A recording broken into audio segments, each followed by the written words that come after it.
How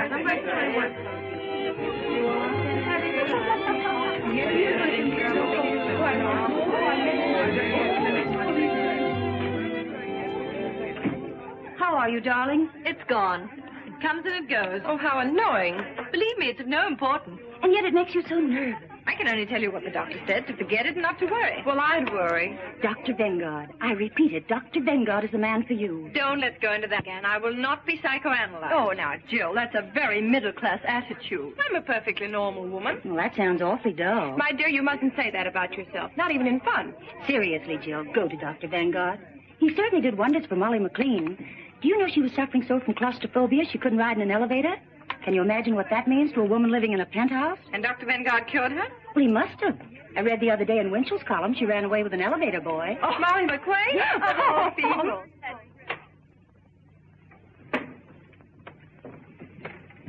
My name is Mrs. Baker. I know. Mrs. Stallings phoned me. Will you please be seated?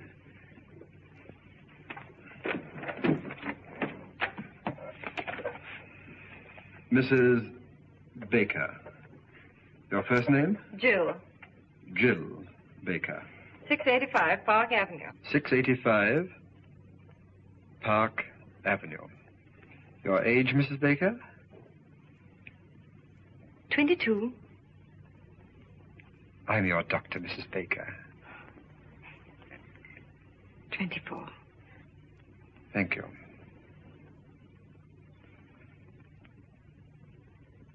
Doctor, I want to be frank with you. I'm absolutely certain there's nothing really wrong with me. I'm sure you'll feel differently when you leave this office. You see, most people know nothing about themselves. Nothing. Their own real personality is a complete stranger to them. Now, what I'm trying to do is to introduce you to your inner self. I want you to get acquainted with yourself. Wouldn't you like to meet you? No. You see, I'm a little shy. All right. What seems to be the trouble?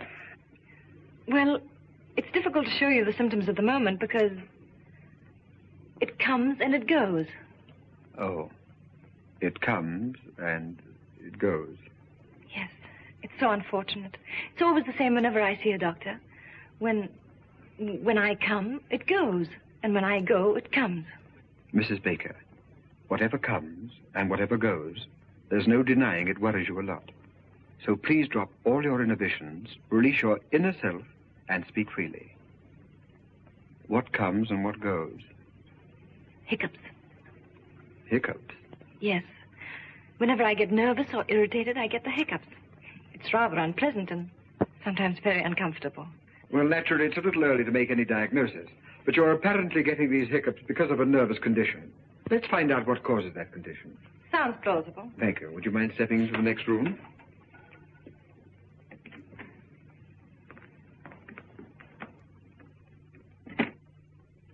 Uh-huh. Well, there's nothing unusual in your childhood. Let us examine your present life. Let us look at it through a magnifying glass. Let us examine every detail. Mrs. Baker, you're married, aren't you? Yes. When did you get married? When I was 19. How long have you been married? For 6 years. To the same husband? Yes. Uh-huh. Doctor, please believe me, there's nothing wrong with my marriage. You could go through all Park Avenue and you wouldn't find a happier couple. Well, I'm sorry, but it's my duty to explore every avenue, especially Park Avenue. How old is your husband? 35. His business? He's vice president of an insurance company. But will you please leave my marriage alone? Very well, very well. Just relax. We'll talk about something entirely different. Do you suffer from headaches? No. How is your appetite? Good. How do you sleep? Frankly, not so well. How does your husband sleep? Very well. Uh-huh. Now, during one of these sleepless nights, when you wriggle around restlessly, and you look to your right, what do you see? My dressing table. And when you look to your left, what do you see? My husband. Sleeping? Yes. Uh-huh. What are you trying to do? Break up my marriage? No. Just wake up your husband. Well, thank you. That'll be all for today. Doctor, my husband has nothing to do with my sleeplessness. It's just that I'm super sensitive to noises or to the slightest sound. Does your husband snore? No. But I must admit he breathes rather heavily. Oh, he does. I don't think there's anything I can do about it. After all, he has to breathe. I suppose so. Well, Mrs. Baker, I'm afraid your husband's ability to sleep is too big a challenge for you. It's rather like, well, have you ever been on a diet? Yes, a vegetable diet. Well, how would you feel if you had to struggle with a few raw carrots and have someone next to you eat a big, juicy steak? With a large baked potato? Yes. My husband, 2 weeks ago. Well, didn't it make you nervous? No. But now that you mention it, now that I think of it, it is rather irritating. And not very considerate. No, it isn't. After all, husbands expect their wives to keep their figures, but on the other hand... I would call it a complete lack of cooperation. It is. Uh-huh.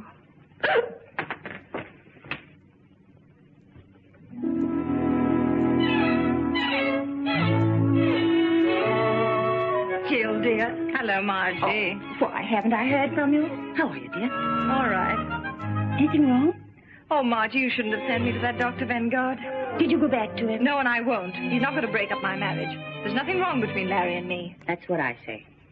Are people talking about it? They wouldn't dare in my presence.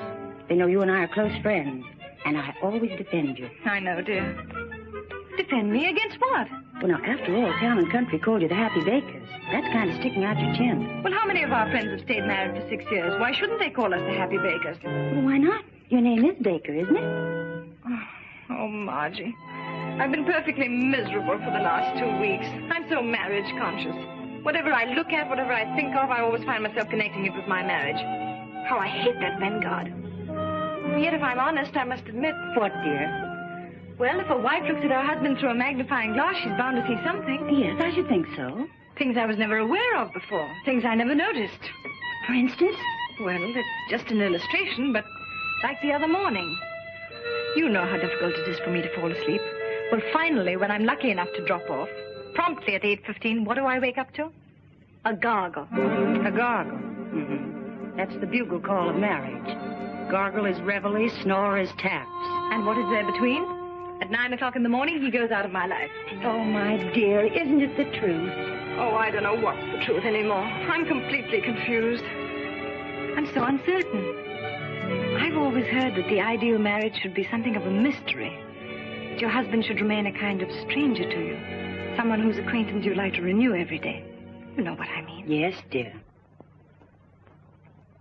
Hello. Hello, Margie. Hello, Larry. Hello, darling. Hello. How are you? Fine, and you? Okay. Have a good day? Yes, and you? Good. Anything new? No? With you? Nothing. Good. Want to see you later.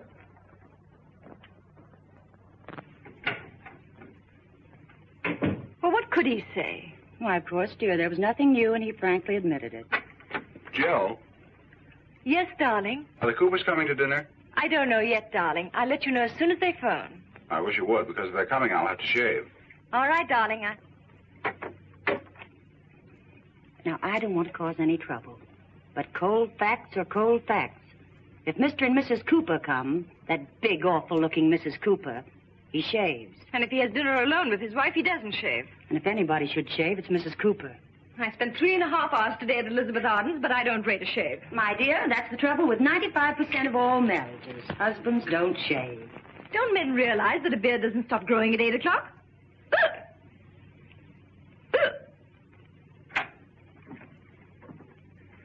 Hmm.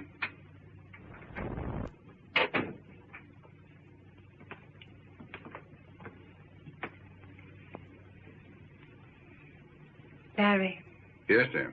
they're back. Fine. Have a good trip? Who? The Evans. Say, that reminds me. That son of a gun promised to call me as soon as he got back. I'll bet Continental's after him about his annuity. The Evans are still in Bermuda. The hiccups are back. Huh? Oh.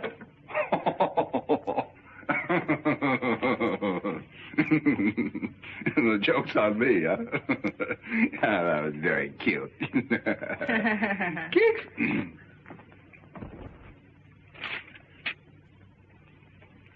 Larry, when you came in just now, you asked me if there was anything new. Oh, say, there is something new. And something very important, too. You know who's coming to dinner a week from Thursday? The president of Universal Mattress and the president and secretary treasurer of United Furniture and some other high executives of both companies. Oh, good grief. Oh, I know it's going to be one of those nights, but Universal Mattress and United Furniture have merged. They're reshuffling their entire insurance account. Now, the tough man to crack is Kafka of Universal Mattress. I've done a little detective work. He's a Hungarian. As a matter of fact, they're all Hungarian. So let's give the dinner a kind of Hungarian touch, huh? Now, look, Larry. Oh, now listen, darling. I don't expect you to behave like a gypsy, but let's hire a Hungarian cook and make him a wonderful goulash. Kafka'll love it. I'm going to get that insurance account if I have to stuff that Hungarian like one of his own mattresses. Oh, and to make him feel really at home, our foreign division manager tipped me off. Just before they start to eat, you say, Eggeschegera. Eggeschegera. It means to your health or something like that. Eggeschegera. Mm-hmm. Oh, it's just a little thing, but you know how it is. Success in business is 50% hard work and 50% the right cigar. Eggeschegera. That's great, darling. Swell. Only a little more cheerful. You know, Eggeschegera. Eggeschegera. Oh, you mean Eggeschegera. Eggeschegera. Yeah, that's it. That's great, darling. Thanks. Kicks?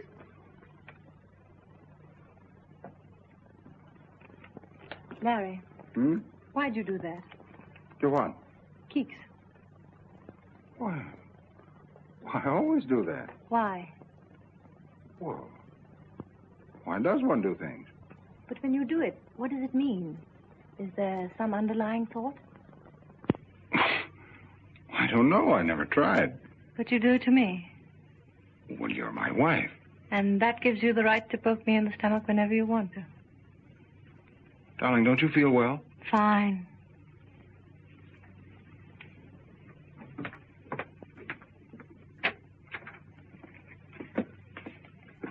Larry, please don't keeks me anymore.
That was not the dog. That was me.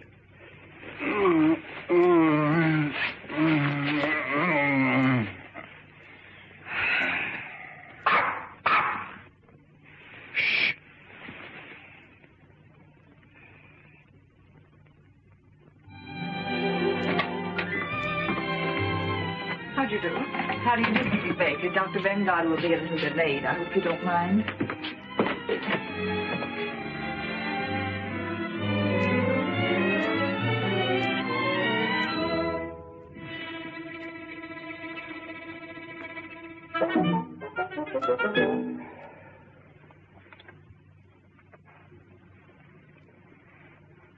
Ugly. Ugly.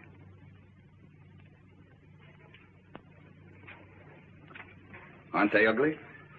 Who? People. Is there anything uglier than the human face? Ah.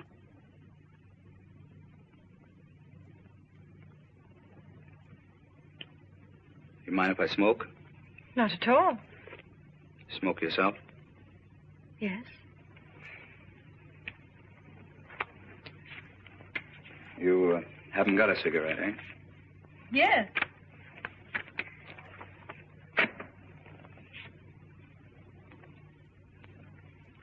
Haven't any without tips? Unfortunately not. Stop.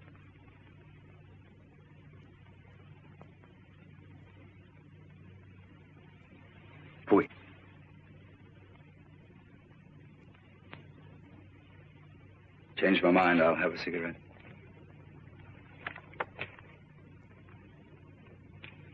Yes, thank you. Have you seen this doctor before? Yes. How much do you charge? I really don't know. I haven't asked. Oh, you didn't have to. Dr. Vanguard just phoned. He'll be detained at least another half hour. Another half hour. Well, we have two alternatives. We can read a magazine or we can talk. This is a lovely day, isn't it? Yes. Yes, well, that takes care of that. Let's forget it. Do I bore you? Oh, no, on the contrary. Let me warn you that I say what I think. I'm a complete individualist. Oh, really? I'm against communism, capitalism, fascism, Nazism. I'm against everything and everybody.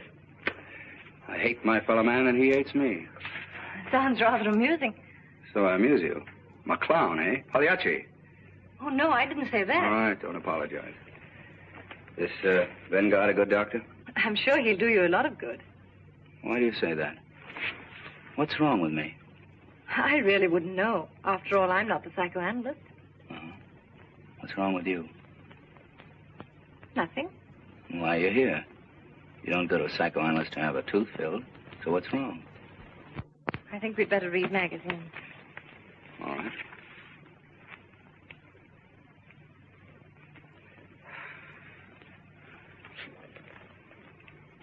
Fui.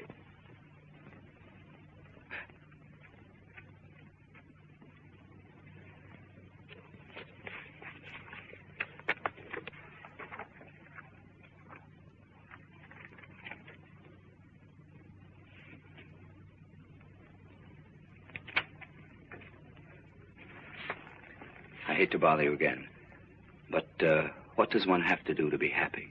I think Dr. Vanguard would know more about that than I. More than you, Mrs. Baker?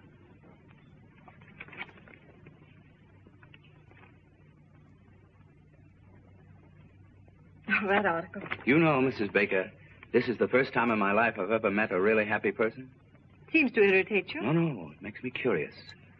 I've often wondered what it would be like to be happy 24 hours a day. Must be wonderful. One gets used to it. In the morning, you are awakened by the twitter of a little bird. Before breakfast, you and Mr. Baker dance a minuet. Then the happy breakfast starts. You are happy. Mr. Baker is happy. The eggs are happy. The hens who laid the eggs are happy. Now, look here.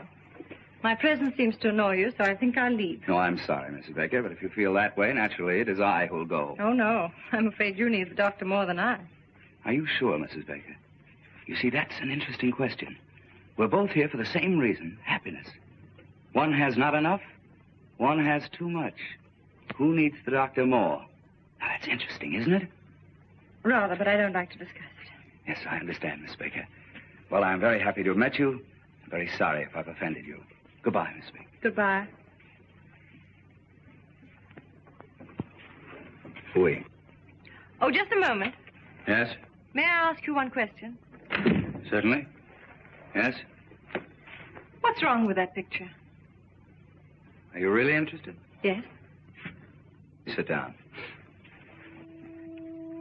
Now, this artist saw no more in that tree than the camera which photographed the happy Mrs. Baker. It's only the surface. Art goes much deeper. You see, if I were a painter and I were to paint you, I don't know what the picture would look like. It wouldn't look like that photograph. Do I make sense? Yes. Quite a bit of sense.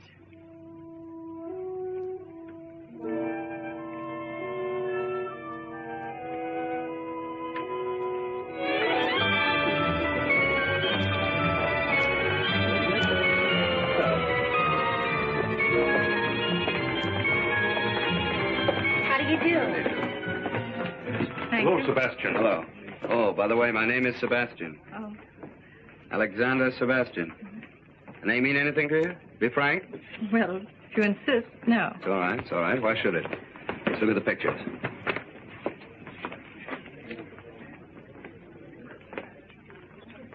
Number 15. Child with trumpet. No good. I was afraid it was. The artist hasn't found himself yet. When he does find himself, where is he? Child with trumpet. The child's all right, but he's missed very badly on the trumpet. Didn't he? That won't live. I hope not. Fui. That's almost great. Who painted it? A woman. No man could be so malicious. 26. Eleanor Stroud. Portrait of Alexander Sebastian. No use denying it. That's me.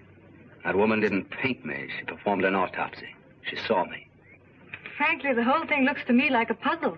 Puzzle. That's correct. Good. I was a puzzle to her, but she was no puzzle to me. And that's her revenge. See, when I first saw that picture, I was terribly upset. I don't blame you.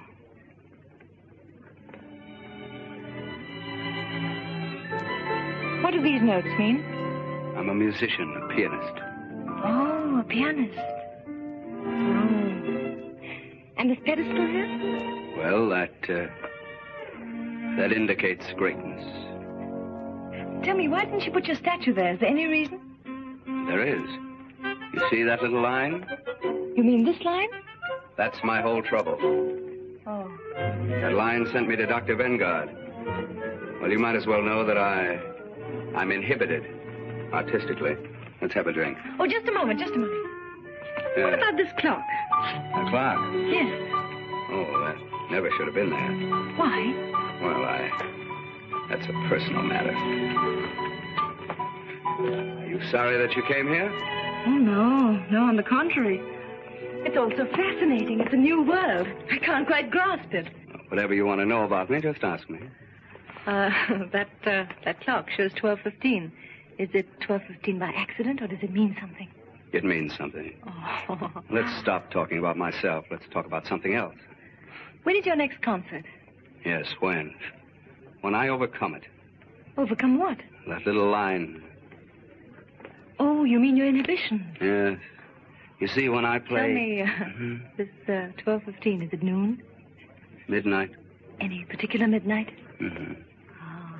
Oh. Coming back to my inhibitions, when I play in a drawing room... Pardon me, was it Eastern Standard Time? Daylight saving. Summer? Yes.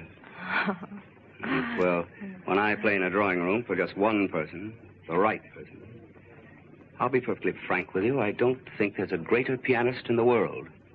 But as soon as I get in a concert hall in front of an audience, no, something gets lost. Those faces staring at me. What right have they to come in and stare at me? What right have they to listen to me just because I pay $2?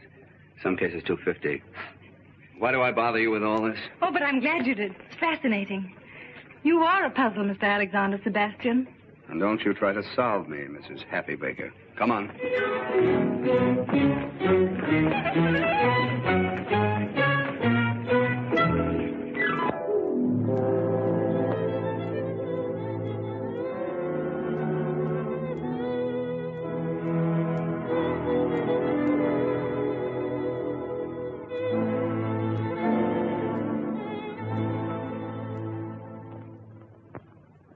Mrs. Kopka, Mr. Yanushek,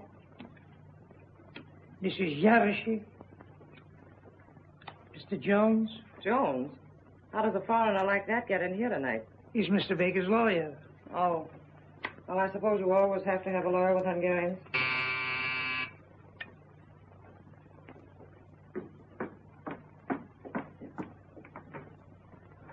Good evening, sir. Good evening. How's the goulash coming? Fine, Mr. Baker. Did a package arrive for me? Not yet, sir.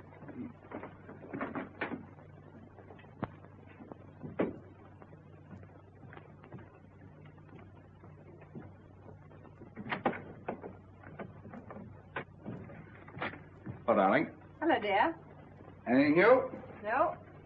Have a good day? Marvelous. All set for a big night? All set? Remember your word? Eggeschegera. Eggeschegger. That's it. Good. What is it? Your package had arrived, sir. Albert didn't tell me. Oh, fine.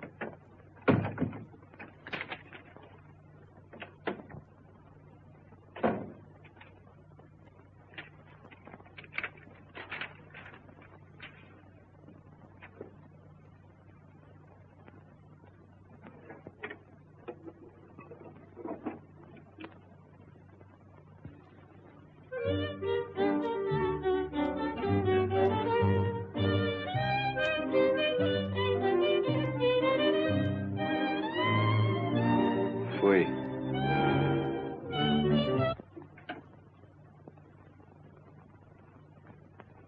I'm Mr. Baker.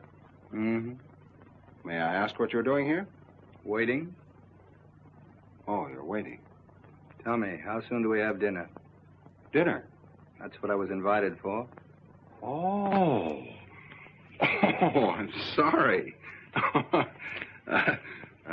Tell me, are you with Universal Mattress or United Furniture? I'm not with anything. Oh, playing both sides, huh? Well, it's not such a bad idea. Say, tell me, how do you feel about Mr. Kafka? Indifferent. Well, I can tell you, nobody's going to put anything over on him. He's pretty smart. I think it's very clever that they've merged. Merger will out, won't it?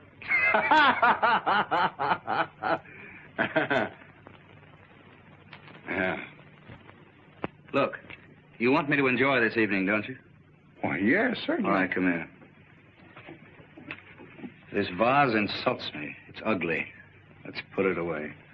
Oh, sure, of course. The customer's always right.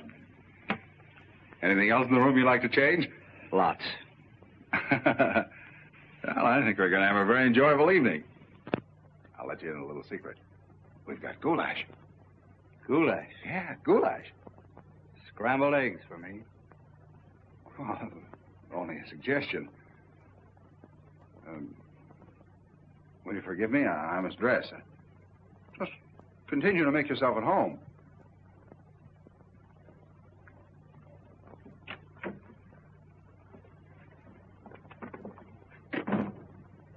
Gee, these Hungarians are certainly funny people. Have they come? Well, one of them has. Look, dear, aren't we dressing? Why? Well, he isn't. Oh, that's Mr. Sebastian. Who's he with? With. He's against everything. He's an individualist. Is he that rich? Oh, he doesn't care anything about money. How do you know? Dear, it's Sebastian. Alexander Sebastian. I told you the other day, but that's the trouble. You never listen to anything I say. Makes no impression. Oh, I remember now. That piano player. He's not a piano player. He's a pianist. And pretty soon he'll be very important. Someday you may be very happy to insure his hands for $100,000. Look, darling, I'm giving this dinner especially for these Hungarians. Could he pay a premium? I don't know, and I don't care. You know, sometimes I don't understand you. Here we've got a $500,000 insurance possibility tonight. I've gone to all this trouble to get up a special Hungarian evening for the president of Universal Mattress. And you invite this piano player. You should know better. Musicians and mattresses don't mix. Look, Larry, for 6 years I've been living insurance, and I'm tired of being an annuity. Can't I just myself spend one evening with Rimsky-Korsakov and Stravinsky? Rimsky-Korsakov? Stravinsky? Who else is coming? Why didn't you invite the whole Philharmonic and have them bring Deems Taylor along as commentator? Oh, all right, all right. Let's drop the whole thing. If you don't want him to play, he won't play. Play? Say, that's not a bad idea. Maybe he could liven up the party, huh? If Mr. Sebastian consents to play, which I doubt, but if he does consent, it won't be Hungarian swing. Well, what will it be? Something you'd have to pay $2.50 to hear. You mean like Carnegie Hall? Exactly. Not in my house. Not tonight.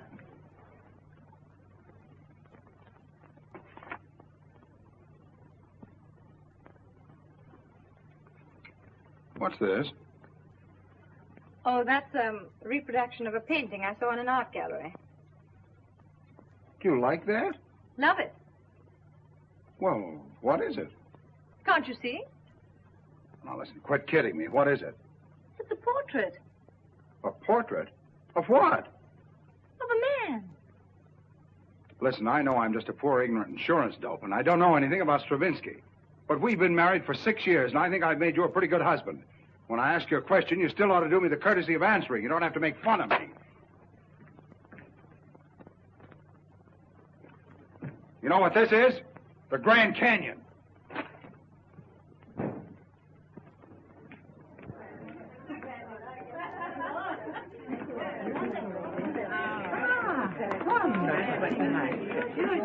You sit here, Mrs. Kafka. Thank you.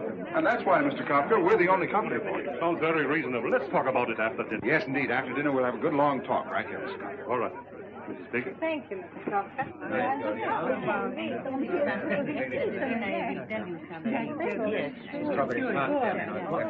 You mean not even Lohengrin? Especially not Lohengrin. I give you all of Wagner. Except one passage in Tristan. That's really good, but you never hear it played right.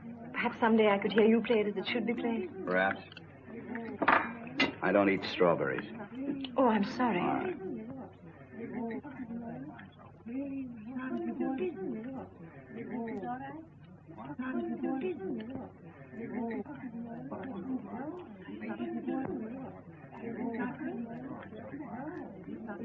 Everything all right, Mr. Kafka? Mm-hmm, fine.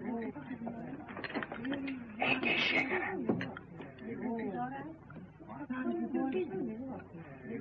Egészségére.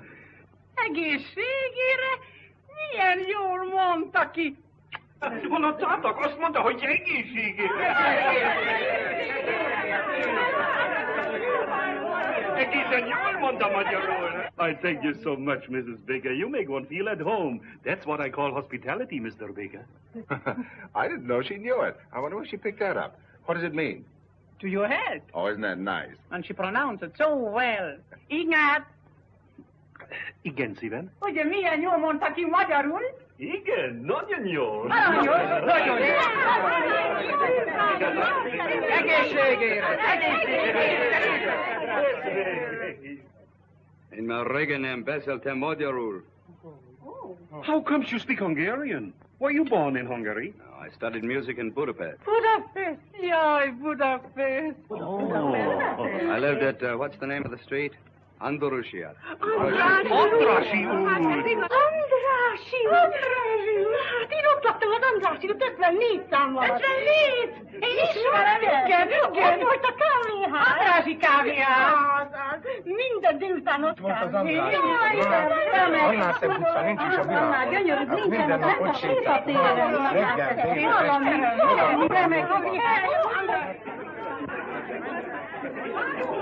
Reggel,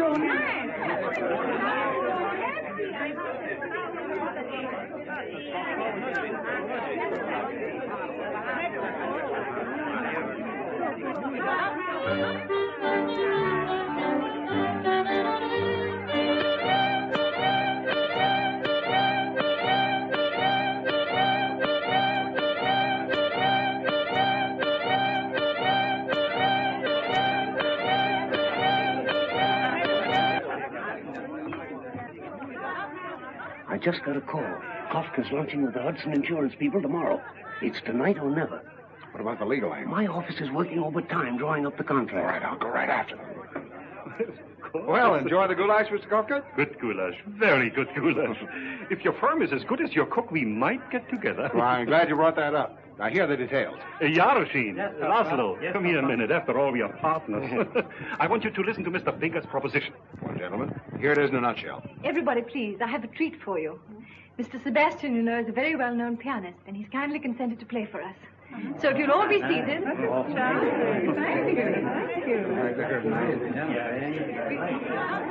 Does he have to play? Don't worry.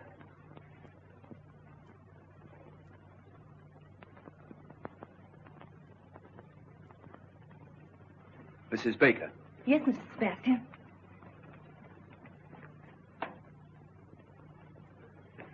Would you mind moving from here, please?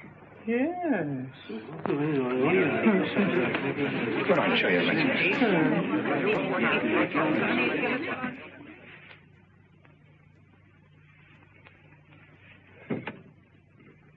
It's locked. That's odd. The key. Two cigarettes. Who could have locked the piano? Where's the key? I don't know. It's a funny idea. Why should anybody lock the piano? It's too ridiculous. Why should anyone lock it? The key.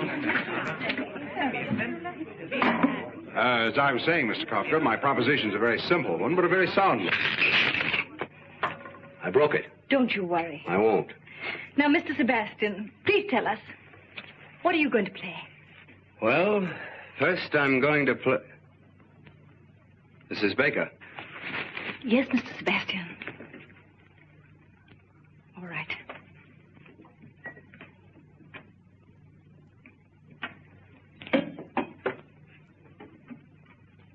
I shall begin with a Sonata Pathetique by Beethoven. A sonata in 3 movements. And afterwards, if I feel like it, I shall play Hoff's 11 variations on the second theme of the first movement, followed by my own variation on Hoff's 11 variations on the second theme of the first movement. The only one I ever heard lasted 3 cigars. It's a catastrophe. It's a disaster. Jones, we're sunk.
Please don't.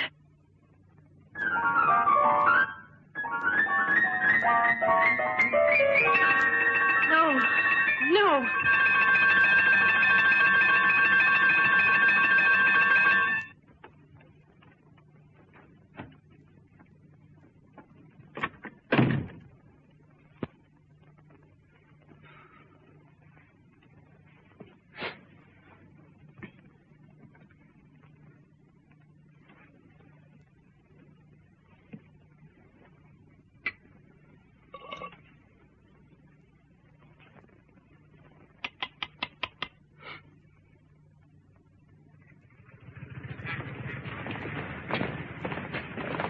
You know, Jones, I'm glad you got that clause in the contract. It saved our necks. Another...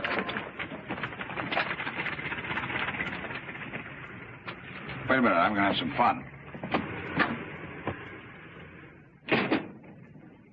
How do you do? How do you do, sir? About that picture in the window. It's very good, don't you think? No fooling. What is it? It's a portrait of a man. Oh. Well, certainly. What else could it be? Excuse me, sir. Not everybody understands modern art. Well, thanks. If you're interested, it's only $500. $500? Must be quite a man. Well, it's not the man. He happens to be rather an obscure musician. Musician? What kind of a musician? Pianist, I think. Is it by any chance Alexander Sebastian? Well, that's who it is. You recognized him. He seems to be a friend of yours. Wouldn't it be amusing to have him at your home permanently? Not very amusing.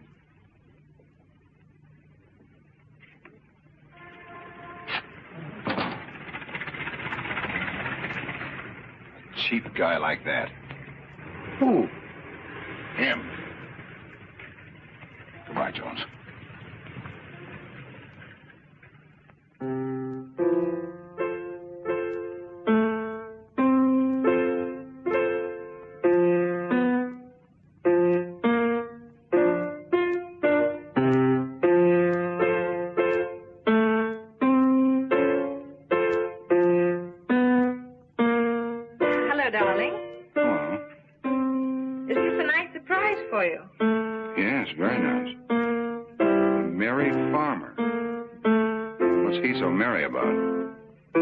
You don't begrudge me a little music, do you? Oh, no. Anything new? Well, this, isn't it enough? Yeah, plenty. Have a good day? Fine. You seem to be feeling better these days. Oh, yes. I slept 10 hours last night. And, Larry, the hiccups have completely disappeared. Isn't that good news? Yeah, very good news. Are you still going to Dr. Vanguard? Oh, no. I don't need Dr. Vanguard anymore. I'm so busy with my music and visiting art galleries that I haven't even time to think of any doctor. Oh. Isn't that wonderful? You know, I'm beginning to see something in this. Yeah, it starts to look like a man. Huh? Why did you say that? Well, the other night. Oh, you took that seriously. I was only kidding. How could that be a man? I was nervous about the dinner party, and I said whatever came into my mind. I'm sorry, darling. No, dear, no, I don't agree with you. It does look like a man. Now, don't be stubborn. Can't you take a joke? Well, then, what is it? It's a meadow. It's called Meadow in Spring. Oh, in spring. Huh? Yeah. And those little notes of music, what do they mean? Oh, that's the shepherd playing his pipe. Shepherds play pipes, don't they? Oh, sure, yeah. Mm-hmm. And the clock at 12:15? Oh, I don't know exactly what that means, but I guess it's probably lunch. The shepherd eats and then he plays his pipe. Really, darling, you talk as though you've never been in a meadow. You see, in modern art, they're trying to break down the conventional form. They're trying to get away from what you expect. It's all done by indication.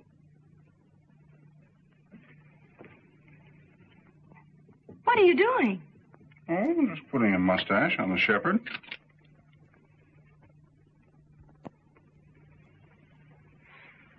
Knock that guy right through his piano. Now, that'd be the worst thing you could do. You just make her feel sorry for him. Don't make a martyr of him. You've got to look at this thing from a woman's angle. Now, wait a minute. Miss Aiken, will you come in, please?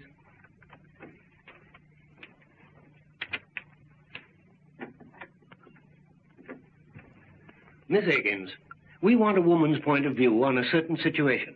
Now, Mr. Baker has a friend, and he's in trouble. Who, Mr. Baker? No, the friend. Oh, Mr. Baker. Oh, shh. Now, Mr. Baker has nothing whatever to do with it. Let's call the friend Mr. Brown. Now, Mr. Brown has a wife. Mrs. Brown. Exactly. Mr. and Mrs. Brown have been married for, how long? Well, say 6 years. Yeah. They live in Toledo. 6 years in Toledo? That's bad. All right, then. Let's say New York. Now, Mr. Brown is worried about his marriage. Things are not going along as well as they used to. What kind of a man is this, Mr. Brown? Very nice. Wouldn't you say so? Yes, very nice. Is he attractive? Very attractive. Don't you think so? Yes. And yet she's complaining. Well, she's drifting away from him. Yes, and he wants to get things back on the old basis. Who doesn't? Yes. Now, Miss Higgins, as a woman, I'm asking you, what is the right approach? Well, I should say a mink coat would do the trick. She has a mink coat. Then what's she complaining about? Thank you, Miss Higgins. That's all. Well, gentlemen, you wanted to get a woman's point of view. Just a moment. Now, look here. Mrs. Brown is interested in another man. Oh. Does Mr. Brown know? Yes. Has he any proof? Too much. Has he any witnesses? No. Then he's sunk. Thank you, Miss Aiken. Well, I'm sorry, Mr. Baker, but if there aren't any witnesses, she's going to deny it, if you want the woman's angle. Miss Higgins, we're thoroughly satisfied. Well, I'm afraid I'm not the right person to give you any advice. I probably have too much sympathy for Mr. Brown and not enough patience with Mrs. Brown. We get cases like that every day. The wife is bored, marriage is just a habit, but on the other hand, she accepts everything her husband gives her. I think she ought to be kicked out. Do I sound old-fashioned? We'll let you know, Miss Higgins. Well, anyway, I think Mr. Brown is a pretty swell guy. I've always thought so. Some woman. Yeah. She certainly had a couple of interesting angles. I didn't notice them. Good. Now, Larry, you still love your wife, don't you? Yeah. Well, where are you going from here? I have a dinner appointment with old C.K. Higgins at his club. How can I sell insurance with this in my mind? It's a big deal, too. Now, listen. Forget Higgins. Forget insurance. Go home. There's only one thing you have to sell. Yourself. The most important client you ever had in your life is waiting for you. And her name is Mrs. Baker. Now, you're the best salesman in the business. There's nothing wrong with your marriage. You just have to resell it once in a while. Not so easy. Well, who said it was? Was it easy to sell hail insurance in Southern California? Just find the right slant. A new one. Selling marriage with a new slant, huh? Yeah, a new slant. Yeah, that's not a bad idea. But what is that new slant? That's what I'd like to know. What is it? What is it? What is it? Selling marriage with a new slant.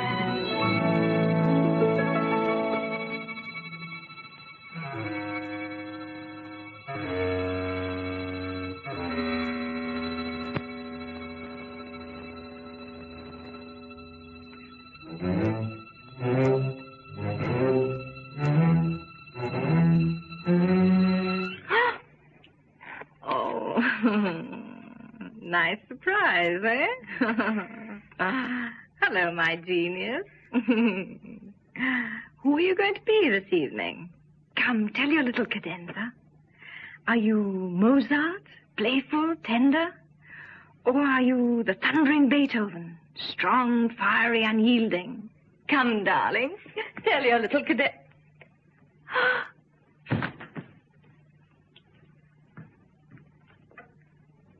Da, da, guess who is here? Guess who is here? Guess who is here? It is Wotan, the god of gods, coming down to... Anything serious? No, she just fainted. Oh, well, women are always fainting.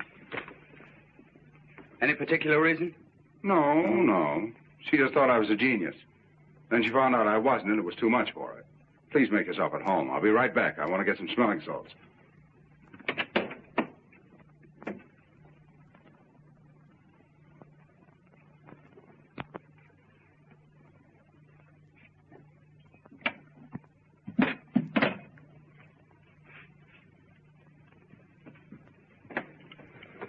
Now, look, Vicar, let's get this straight. There's going to be a very heated discussion. We're going to insult each other. It can't be avoided. You're going to accuse me of something which I'm going to deny and you're not going to believe. So before this battle starts, let's get one thing straight. I'm not going to fight. My hands are my only livelihood, and I'm not going to risk them on your jaw. Here, Mozart, wake up your little cadenza.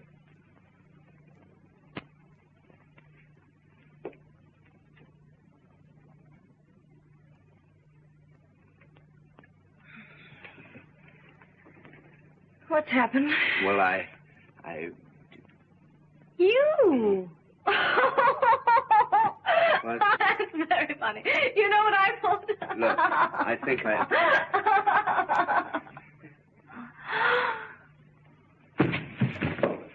What?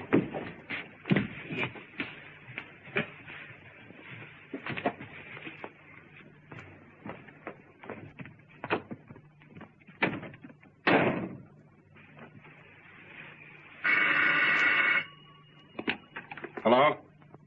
Hello, Jones. I'm still selling. You were right. It needed an entirely new slant. I think I've got a new one.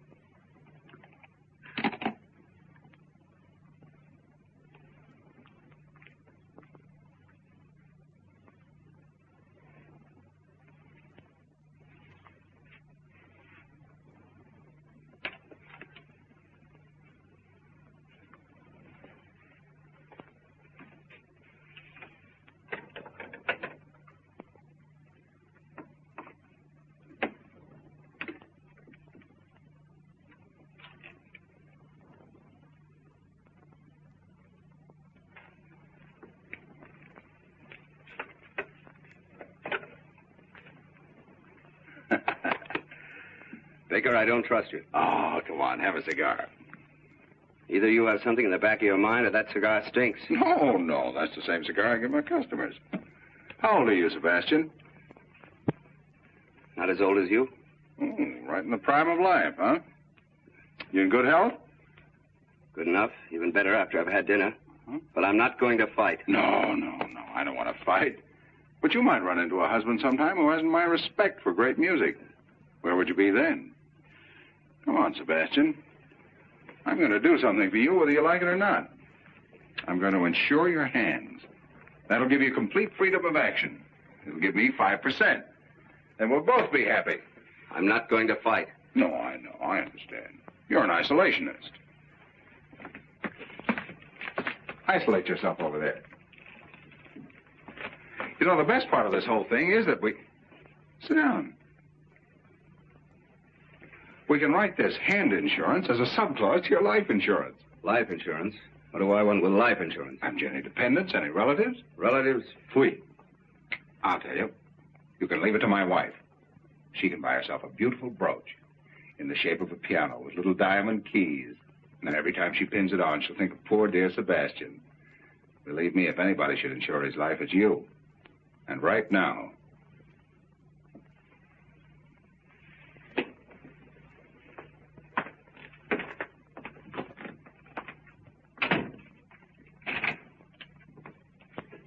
Now then, Where were you born? I'm not going to fight. So you love my wife, don't you? Love your wife, Baker? Oh, so that's what you've been driving at. Oh, now I understand the whole thing. Oh, really, Baker, you should be a little ashamed of yourself. Great big insurance man like you deals so successfully with human nature. You should know better than that. Naturally, I think your wife's very attractive and very charming. She likes music. What's that thing loaded? Yeah. Oh, now, look, Baker, get it out of your mind. I don't love your wife. Well, it's going to be a great day in the musical heaven. I can just see Beethoven calling over to Mozart. Hey, Mozart, dust off the piano. Look who's coming, the little genius. That's not funny. Now, this isn't funny either. I love my wife. I've loved her for 6 years. For 6 years, we've been together. And along comes a guy like you and breaks everything up just because you've nothing else to do. You're not going to get away with it. If you loved my wife earnestly and sincerely, and you'd come to me and told me about it, well, that would have been one of those things. I'm not old-fashioned. If you both felt that you would have been happier without me, what can I have done? Pack my suitcase. I wouldn't have to do this. Oh, you know, Baker, kind of had me worried there for a minute. When you pulled out that revolver, I thought, he's a conventional citizen. No sense telling the truth to a man like that. But now I see the real Baker, modern, up to date. Baker, I'm going to open up to you. Of course I love your wife. You're sure? Positive. Well, then I won't have to shoot you. I don't think it'll be necessary. Well, we've got a clean-cut situation on our hands. You love my wife, and my wife loves you. Well... Oh, yes, she does. I've seen it with my own eyes. Well, there's only one thing left for me to do.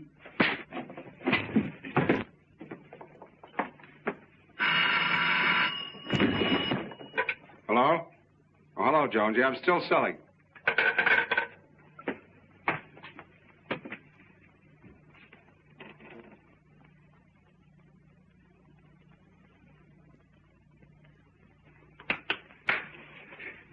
Did I hit back? No. Good. Shouldn't have done that, Baker. I know, and I'm sorry. Shouldn't have done it. I slipped back into the old-fashioned, Baker. I probably won't do it again. I'm not going to fight. Hello. This is Lawrence Baker. I want to reserve a room for tonight. I'll be right over. Thanks. Baker. Are you really moving out? Well, yes, certainly. I think I should leave the apartment to her. You do? Well, yes, it's only fair, don't you think so? Yes, I think that seems to be the best approach. Well, I'm glad you think so. No, I don't want there to be any bitterness. No, fortunately, I'm in a position to give her security, to take care of her future. But why not? She deserves it, don't you think so? Hmm? Yes, I do. After all, she's given me the best years of her life. Yes, I'll take some wonderful memories with me. She's a nice girl, isn't she? Hmm? Yes, very nice. Of course, she has her faults. Well, who hasn't? That's true. Sebastian, if you ever run into one of her bad moods, all you have to do is... Oh, no, perhaps I better not tell you. Come on now, don't act like a little boy. What is it? Oh, well, it's kind of personal. Why? Come on, what is it? Well, if you ever should run into one of her bad moods and you want to snap her right out of it, there's only one way to do it. What's that? Just keeks her. Keeks her? How do you do that? Just keeks. She like that? Insane about it. Thanks, Vic. Keeks? Oh, no.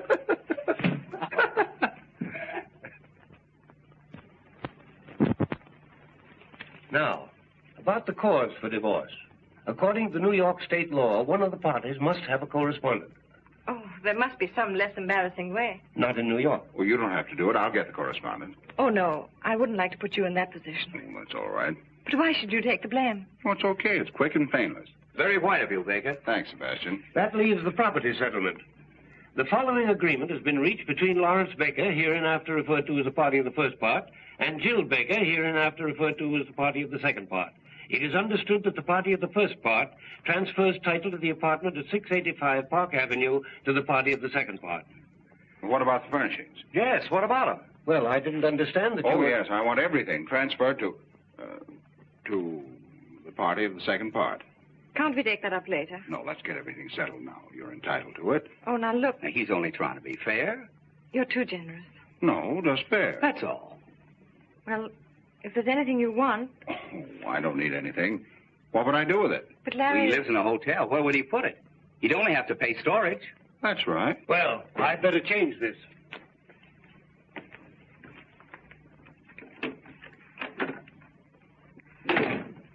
What's his name? Joan. I don't trust him. Well, here we are. Mm-hmm. Baker versus Baker. Sounds awful, doesn't it? Everything legal does. Oh, about this correspondent. Yes? Who's it going to be? Oh, I don't know. Anyone in mind? Mm-hmm. I have several promising prospects. Oh, you have? Mm-hmm. Yes, I think we can clear up the whole matter in about 4 weeks. Sounds pretty good. Mm-hmm. Tell me, it isn't Mary Logan. Mary Logan is a correspondent? Oh, I think I can do better than that. After everything's straightened out, I think I'll take a trip to South America. Is it one of my friends? No, you know I never cared very much for your friends. Someone I know? Darling, this is a divorce, not 20 questions. Oh, I'm just curious. Well, don't worry. You can rely on me. I won't disgrace the family name. No, it's good. Larry, do you really want this divorce?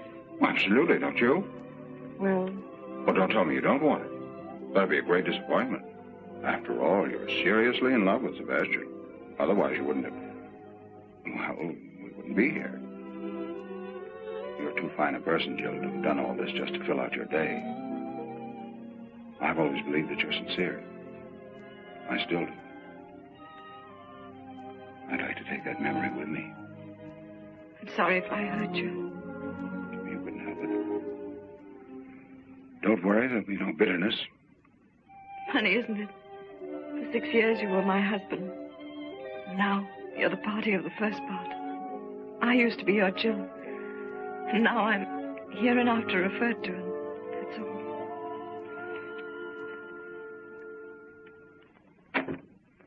Well, everything's taken care of. What's the matter? What'd you do? Nothing, just went over some of the details. I don't trust you, Baker. Darling, there's nothing to worry about. It's a very clean-cut agreement. Alexander, please, I'm so nervous. Can't you understand? Of course, we all have our little moods. Kick!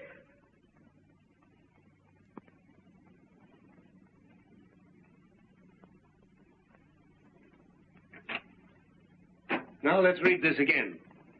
The following agreement has It's been reached... unnecessary, unless we can agree on the correspondence. Well, it's none of your business. Darling, it is. Keep quiet. It is my business. You're not going to make me the laughing stock of the whole town with some girl. A girl I don't even know. Oh, no, you're not going to have that triumph, Mr. Baker. Goodbye.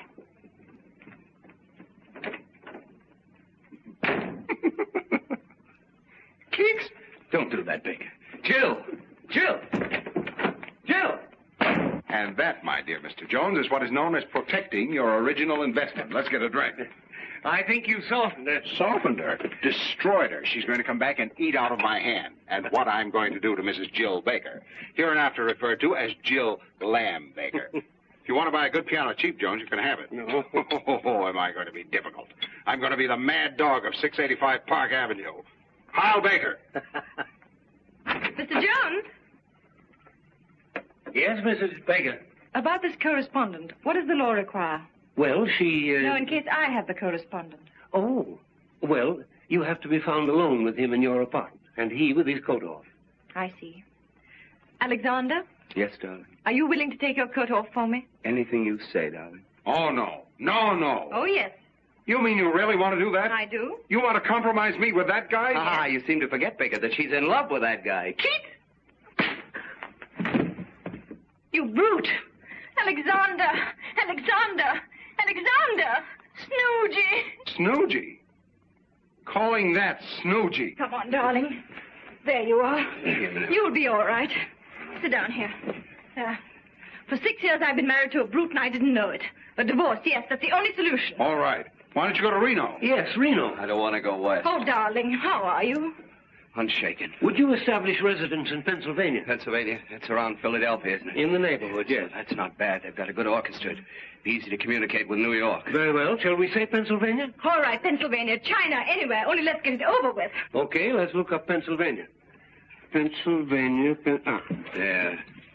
That's... Snooty. You're going to get your divorce if it's the last thing I do. Section 10.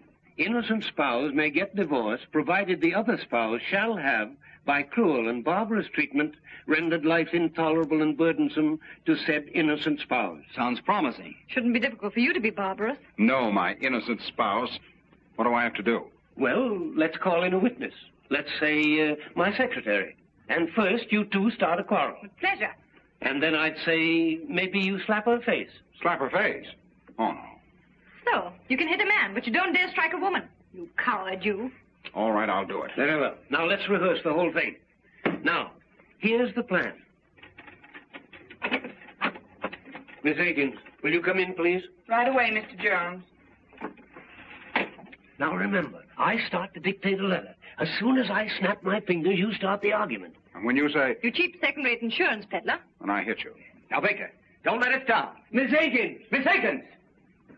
Coming, Mr. Jones. Sit down, please. Take this. To Walter K. Dovenmule, Capital City Bank and Trust Company, Columbus, Ohio. My dear Mr. Dovenmule, now let me see. So you won't tell me? I wasn't there. My mother saw you. Your mother gives me a pain in the neck. How dare you say that about my... Your beloved mother. Pooh! So you won't tell me, huh?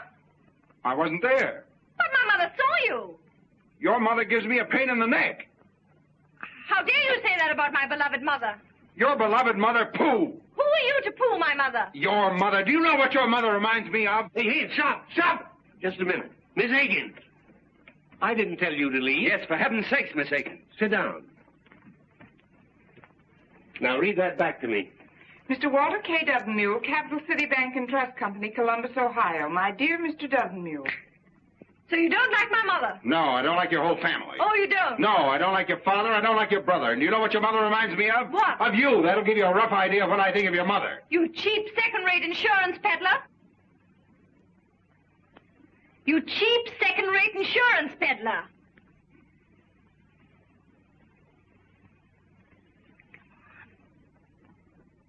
What she calls your cheap second-rate insurance peddler. Yes.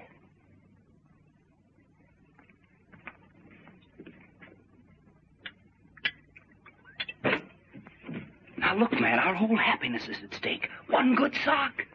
Here, have another cognac. Now, give it everything. Read it back to me. Walter K. Dovenmule, Capital City Bank and Trust Company, Columbus, Ohio. My dear Mr. Dovenmule. Yeah, my dear Mr. Yeah. Everything I said about your mother still goes. And double. Oh, it does? Yes, it does. Well, I still say you're a cheap second-rate insurance peddler. Oh, so I'm a cheap second-rate insurance peddler, am I? Yes, you are. Say it again. You cheap second-rate insurance peddler.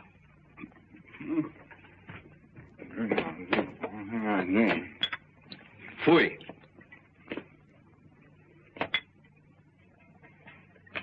Come on, Baker, pull yourself together. You can do it.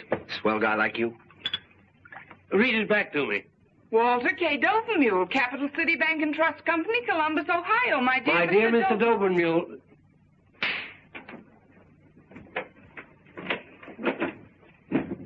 Did you see that, Miss Higgins? A husband slapping his wife? Yes, did you see it? Mrs. Baker, I'm very sorry this happened in my office. So am I. Imagine that, a husband hitting his wife. He had to get drunk to do it. Goodbye, Mr. Jones. Goodbye, Miss Baker.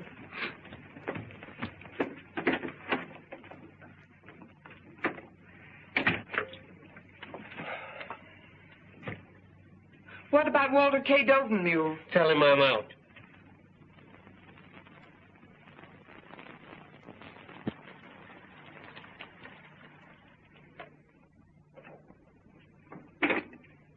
Thank you, sir. Come in. Hello, Albert. Good morning, sir. I hope you'll forgive me for disturbing you on Sunday. It's all right, Albert. Have a late night, sir? Yes, I've had a series of late nights. I guess I'm not as young as I used to be. Oh, I think you look very fit, sir. Oh, thanks, Albert. How's everything going? Well, not so well, sir. I came to ask if in your future plans you'd have any use for me. Have you left Miss Baker? Yes, sir. I had to, on account of that musical gentleman. Oh. In fact, we all left, except Emma. Then she fortunately is quite deaf. How is Miss Baker? As charming as ever, sir. Happy, I suppose. If you'll pardon me for saying so, I think she shows great courage.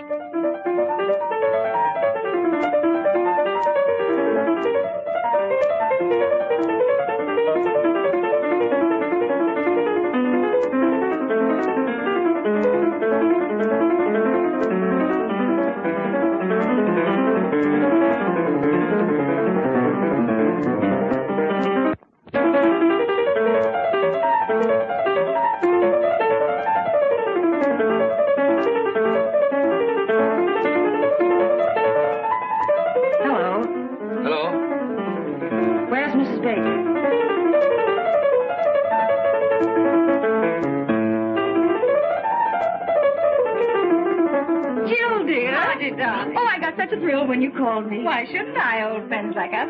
Sit down, Marty. How are you, Jill? Oh, I'm fine. I hear you're going to Philadelphia. Oh, did you meet Alexander? Yes, but I didn't want to bother. He's practicing for his new concert. I understand. Does it disturb you? No. I love music. Yes, I'm going to Philadelphia. And you're happy? Oh, yes, very.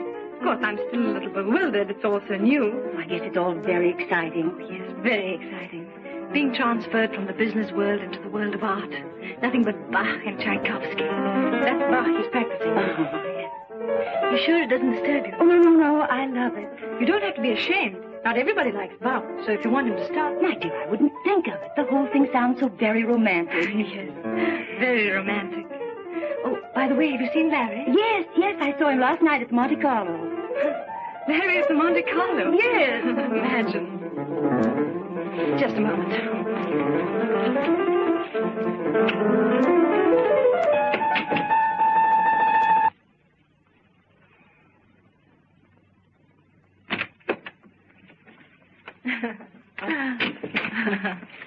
Please forgive me. Of course. Well, now, what were we talking about?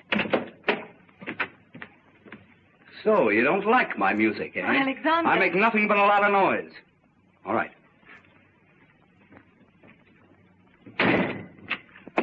Fui. Isn't he original? Oh, very. I hope you don't mind. No, not at all. I love to make him angry. He turns into a big grizzly bear. It must be fascinating. Jill?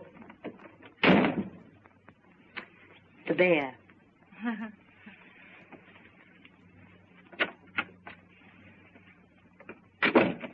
What is it? Jill, there'll be no more music here today. Oh, no? No, and don't coax me. And don't shush me. As a matter of fact, there'll be no more Sebastian here today. At least not for lunch. And dinner is very uncertain. Well, if that's the way you feel about it. It is. Jill, I can be very impossible. Goodbye.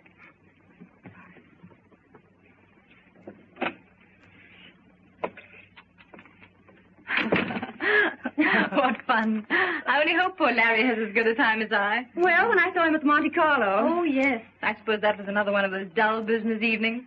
Was it a large party? No, I'd say she was about your size. Oh. Was she attractive? No, I didn't think so. But George and Freddie thought she was terrific. You know George and Freddie. But what do you care? That's right. What do I care? Larry's entitled to have a little fun. That's the kind of life he likes.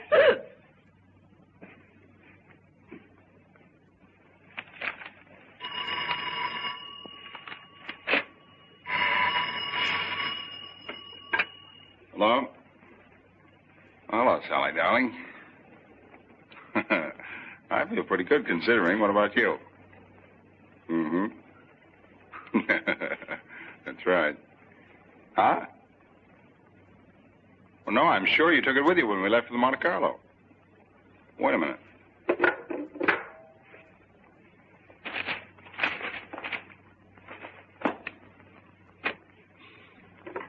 Hello? Yes, it is. All right. Goodbye.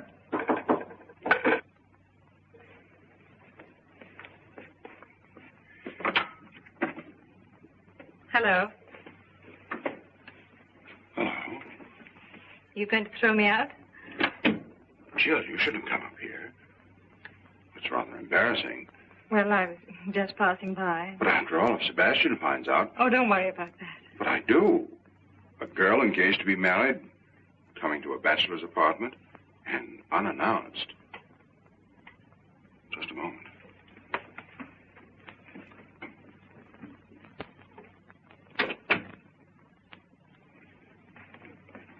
Well. I seem to be intruding. Look, Jill, what do you want to see me about? Someone here? What do you want, Jill? Well, I was driving by and... Oh, right on the 31st floor? Well, you said you wanted some kind of remembrance, and I'm on my way to Cynthia Knox's tea, and I had to pass by, so I picked up a few things. Some snapshots of us taken together. Mm. Thought you might be interested. Thank you. Aren't you going to look at them? Oh, yeah. Mm-hmm. Well, it's the first time we met. There's one of you sitting in my lap. Our wedding, our honeymoon. That's very nice, thanks. Anything else? I heard you were at the Monte Carlo last night. Yeah. Sleepy? Huh? Yes. Well, give my regards to Cynthia Knox. Who? You were on your way to Cynthia Knox's tea room. Oh, yes, yes. I like your apartment, Larry. It's lovely. Charming. Yes, very, very charming. In such good taste. Pretty. So cozy. Lovely curtains. And such a beautiful view. Yes, such a beautiful view. I'm sorry. That was rather foolish. Please forgive me. Oh, Larry, I did make quite a mess of things. Oh, everything turns out for the best. You can't mean that, Larry. I can and I do. Larry, please don't make me go to Philadelphia. Please don't. Oh, Madam has changed her mind. She gets a little tired of marriage and she walks out just like that. What does she care if she makes a fool of her husband or how much she hurts him? Then she gets a little tired of piano music and she comes back and says, oh, it was just a little whim of mine, so please trot back to the old homestead. You break up a whole life and then think you can put it back together again in one afternoon. Oh, no, it's not that easy. I didn't expect it to be easy. To tell you what I think of you would take more than just one afternoon. How about dinner? Dinner? Couldn't we just have dinner together tonight? Well, I'm sorry, I'm engaged for dinner. Oh, that girl. Yes, that girl. I don't like your tone. I'm sorry. First you try to mess up my life, now you want to spoil that girl's Sunday. Sally doesn't get every day off, you know. Sally works hard. Oh, she does. Now, what's wrong with that? Nothing. She doesn't have everything dumped in her lap like you. She hasn't time to go to crazy art galleries, play around with second-rate musicians, or go to psychoanalysts. She hasn't a husband to pay for her complexes. Sally's a mighty fine girl, much finer than your Mr. Sebastian. She doesn't wear your shirts either. Did he take? Oh, skip it. Here. You promised to love, honor, and obey. And here. That's the first time we met. That's an awful picture of me. But you were a fine girl. I didn't bore you with my insurance then. You listened to everything. You wanted to know everything about me and my work. You wanted to help. Oh, Larry. And here. Remember everything you said to me. I'd love to say it again, Larry, if you'd only give me the chance. Just to forget it again. No, Larry, never again. I swear. There's no use pretending. I'm defeated.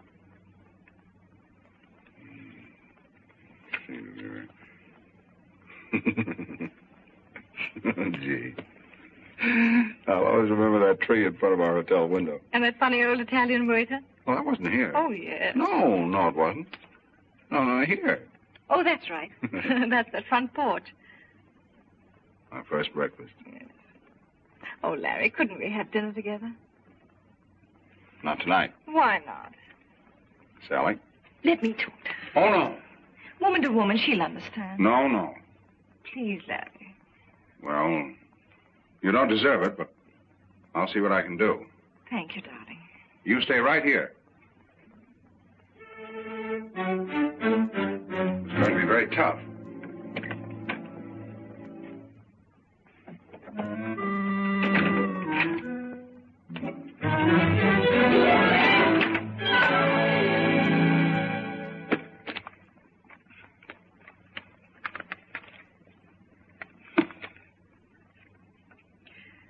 Sally Akins. That girl.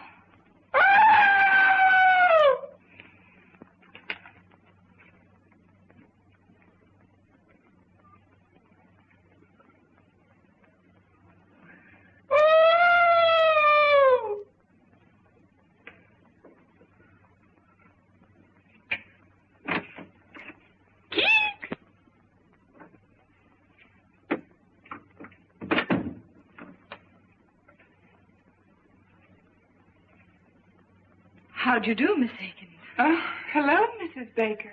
Nice to see you. Miss Baker would have loved to have seen you, but unfortunately he's busy. Oh, he asked me to give you your handbag. Oh, yes, I forgot it. I was doing some secretarial work for Mr. Baker. Oh, secretaries work on Saturday night. Oh, well, I'm a notary public, too. Oh, I see. And you brought your seal? Oh, yes. A trained seal. Goodbye, Miss Akins. Goodbye, Mrs. Baker.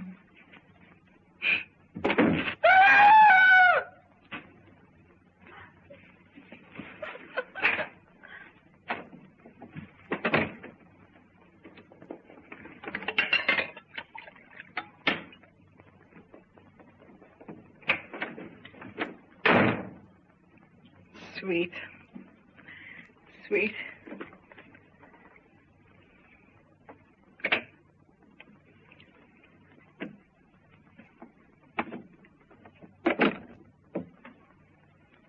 Looks hopeless.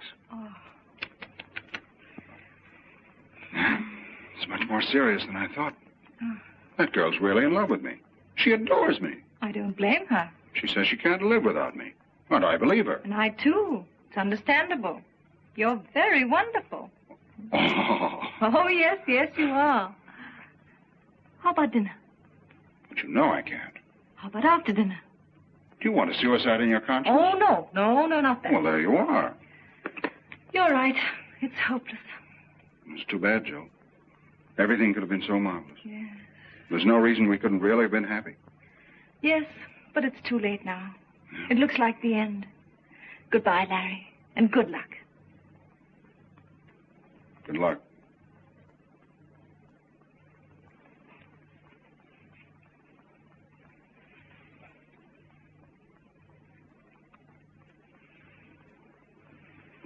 I'll talk to her again.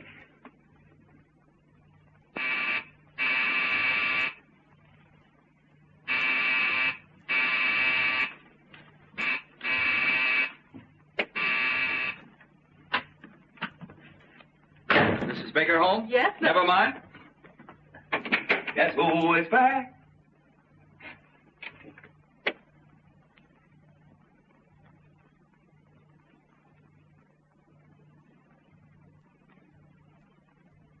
It's Fulton, the god of gods, coming back to Earth.